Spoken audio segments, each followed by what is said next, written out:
औज़ुबिल्लाहि मिनश्शैतानिर्रजीम बिस्मिल्लाहिर्रहमानिर्रहीम रब्बि इश्रह ली सदरी व यस्सिर ली अमरी वहलुल उक़दतम मिन लिसानी यफ़क़हू क़ौली। हम देख रहे थे जन्नत का रास्ता। उसमें देखेंगे अल्लाह ताला की तकदीर पर ईमान। तकदीर पर ईमान लाने से क्या मुराद है? तकदीर पर ईमान लाने से मुराद ये है कि हर चीज़ अल्लाह ताला के इल्म और इरादे से वजूद में आती है, हत्ता कि बंदे के इख्तियारी अफ़ाल भी उसकी मशीयत, हिकमत और तकदीर के ताबे हैं। हर काम को करने और उस काम से रुकने की ताकत भी वही देता है। जो कुछ मौजूद है अल्लाह ताला को इसका पहले से इल्म था। अल्लाह ताला ने क़यामत तक होने वाले हर काम को लिखवा दिया है। जो वो चाहता है करता है और जो वो नहीं चाहता नहीं करता। अबादा बिन सामत रज़ी अल्लाह ताला अन्हु ने अपने बेटे से कहा, मेरे बेटे, तू इस वक्त तक ईमान की हकीकत नहीं पा सकता जब तक कि यकीन न कर ले जो कुछ तुम्हें हासिल हो चुका है ये तुमसे रह नहीं सकता था, और जो हासिल नहीं हुआ वो मिल नहीं सकता था। मैंने आप सल्लल्लाहु अलैहि वसल्लम से सुना है कि आप सल्लल्लाहु अलैहि वसल्लम फरमाते थे, सबसे पहली चीज़ जो अल्लाह ताला ने पैदा फरमाई वो कलम थी। फिर उसने फरमाया लिखो। उसने कहा, ए मेरे रब, क्या लिखूं? अल्लाह ताला ने फरमाया, क़यामत कायम होने तक हर चीज़ की तकदीर लिख। ए मेरे बेटे, बेशक मैंने रसूलुल्लाह सल्लल्लाहु अलैहि वसल्लम से सुना है, आप फरमाते थे, जो शख्स इसके सिवा किसी और अकीदे पर मर गया वो मुझसे नहीं। तकदीर पर ईमान के क्या अरकान हैं? तकदीर पर ईमान के 4 अरकान हैं। जो इन चारों पर ईमान रखता है वो तकदीर पर मुकम्मल ईमान रखता है। जो इनमें से किसी एक को कम या ज़्यादा करता है उसके तकदीर पर ईमान में खलल है। और वो 4 अरकान ये हैं। 1, अल्लाह ताला के इल्म कामिल पर ईमान। अल्लाह ताला के इल्म कामिल से मुराद है इसका इल्म हर चीज़ पर मुहीत है। वो जानता है जो है, जो होने वाला है और जो नहीं है। अगर वजूद में आए तो उसकी क्या कैफियत होगी, वो मौजूद और मादूम का इल्म रखता है।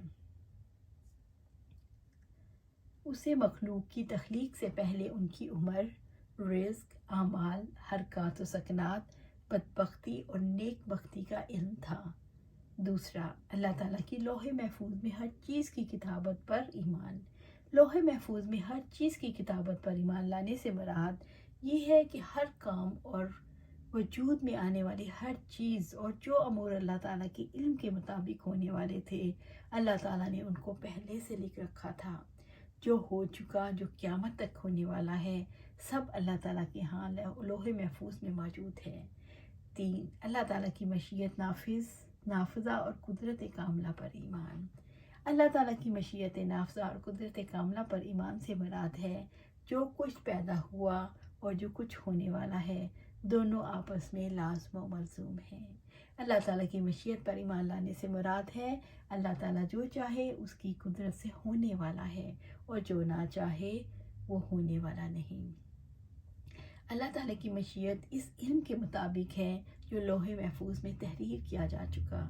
अल्लाह ताला जिस काम को नहीं चाहता उसकी वजह ये नहीं कि वो कुदरत नहीं रखता, बल्कि अल्लाह ताला की मशीयत इसका तकाजा नहीं करती। 4, हर मौजूद चीज़ को अल्लाह ताला ने तख्लीक किया है, कोई इसकी तख्लीक में शरीक नहीं। इससे मुराद इस अमर पर ईमान है कि अल्लाह ताला हर चीज़ का खालिक है और ये कि उसके अलावा हर चीज़ मखलूक है। अल्लाह ताला हर अमल करने वाले के अमल, हर हरकत करने वाले की हरकत और सुकून का खालिक है। अल्लाह ताला बंदों के अफ़ाल का खालिक है, यानी वो हर खैर और शर, कुफर और ईमान, अताअत और नाफरमानी का खालिक है।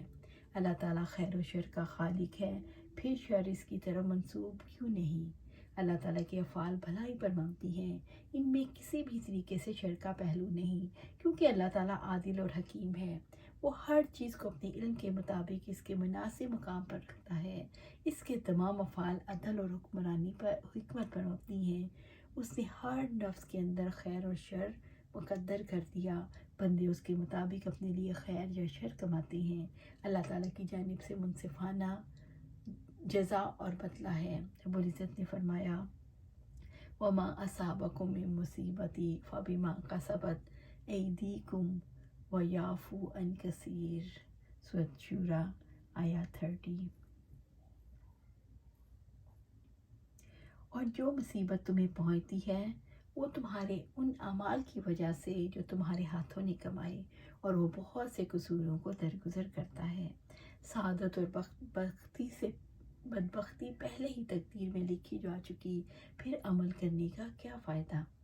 حضرت علی رضی اللہ تعالیٰ عنہ کہتے ہیں، ہم ایک جنازے کے ساتھ بقیع کے قبرستان میں تھے، اتنے میں نبی صلی اللہ علیہ وسلم ہمارے پاس تشریف لائے اور بیٹھ گئے، اور ہم لوگ آپس میں آپ صلی اللہ علیہ وسلم کے ارد گرد بیٹھ گئے، اور آپ صلی اللہ علیہ وسلم کے ہاتھ میں ایک چھڑی تھی۔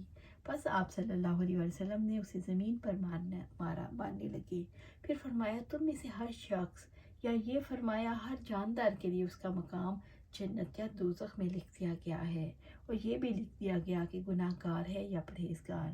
ایک شخص نے عرض کی، یا رسول اللہ صلی اللہ علیہ وسلم، کیا ہم اسی بات پر اعتماد کر کے عمل کو چھوڑ نہ دیں؟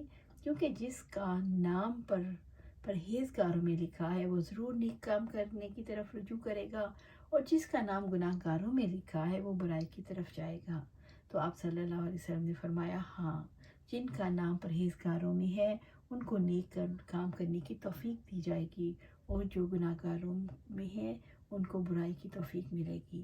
پھر آپ صلی اللہ علیہ وسلم نے آیت تلاوت فرمائی، جس نے اللہ تعالیٰ کی راہ میں مال دیا اور پرہیزگاری اختیار کی اور دین اسلام کو سچ مانا، اس کو ہم آسانی کے گھر یعنی جنت تک پہنچنے کی توفیق دیں گے۔